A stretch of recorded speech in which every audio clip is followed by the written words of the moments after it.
സ്വാഗതം പ്രിയരെ, പ്രഭാത ടാരോ റീഡിലേക്ക് ഹാർദവമായി സ്വാഗതം. ജീവിതത്തിൻ്റെ വിലയേറിയ കുറച്ച് സമയം ടാരോ കാണാനും അതിലൂടെ ജീവിതം മുന്നോട്ട് നയിക്കാനും തിരഞ്ഞെടുത്തതിന് നന്ദി പറയുന്നു. ഇന്ന് ഞാൻ താങ്കൾക്ക് വേണ്ടി പ്രഭാത സന്ദേശമാണ്, എന്ത് സന്ദേശമാണ് യൂണിക്കോൺസ് കൊണ്ടുവരുന്നത് എന്നാണ് നോക്കുന്നത്.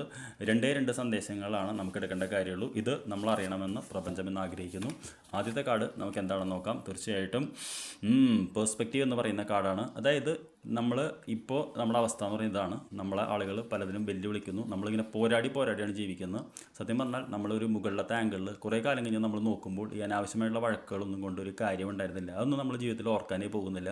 അപ്പോൾ തീർച്ചയായിട്ടും ഇന്നത്തെ ഒരു എനർജി എന്ന് പറയുന്നത് അനാവശ്യമായിട്ട് വരാൻ സാധ്യതയുള്ള, അതായത് വഴക്കുകൾ, നമ്മളൊരാളെ പ്രകോപിപ്പിച്ചാലും നമ്മൾ സൈലൻ്റ് ആയിരിക്കുക എന്ന് പറയുന്നൊരു കാർഡാണ്. അതായത് നമ്മൾ വഴക്കടിച്ചിട്ട് നമ്മുടെ എനർജിയെ കളയുള്ളൂ, മറ്റേ വ്യക്തിക്ക് അതുകൊണ്ട് കുഴപ്പമുണ്ടാവില്ല.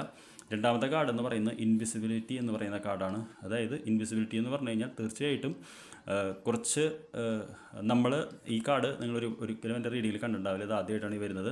Take off your cloth of invisibility and let the light be seen എന്നുള്ളതാണ്. അതായത് താങ്കളിപ്പോൾ ജീവിക്കുന്ന ഒരു ജീവിതം എന്ന് പറയുന്നത് ആരും അറിയപ്പെടാതെ, ആരും തിരിച്ചറിയാതെ ഒതുങ്ങിയൊരു മൂലയ്ക്കാണ് ഇരിക്കുന്നത്. അങ്ങനെ ഇൻവിസിബിളായി അറിയപ്പെടാത്ത ഒരു ജീവിക്കേണ്ട വ്യക്തി അല്ല എന്നാണ് പറയുന്നത്. ആ കോട്ടൂരി നമ്മുടെ സ്വന്തം ഐഡൻറ്റിറ്റിയിലേക്ക് വരൂ, സ്വയം ഇതിലെ വ്യക്തിത്വത്തിലേക്ക് തിരിച്ചു വരൂ. ഒരുപാട് പേര് മനസ്സിലാക്കേണ്ടതും അറിയേണ്ട വ്യക്തിയുമാണ് താങ്കളെന്നാണ് പറയുന്നത്. അപ്പോൾ തീർച്ചയായിട്ടും ഈ കാർഡ് കാണുന്നുണ്ടെങ്കിൽ താങ്കൾക്ക് ഇന്ന് വരുന്ന സന്ദേശം എന്ന് പറയുന്നത്, ഇനി അങ്ങനെ ഒതുങ്ങിക്കൂടി ഒറ്റയ്ക്ക് അറിയപ്പെടാത്തൊരു ജീവിതം നയിക്കേണ്ട വ്യക്തിയല്ല, ഉണരേണ്ട സമയമായി എന്ന സന്ദേശമാണ് യൂണിവേഴ്സ് തരുന്നത്. I wish you good day. നമുക്ക് വൈകിട്ട് കാണാം. താങ്ക്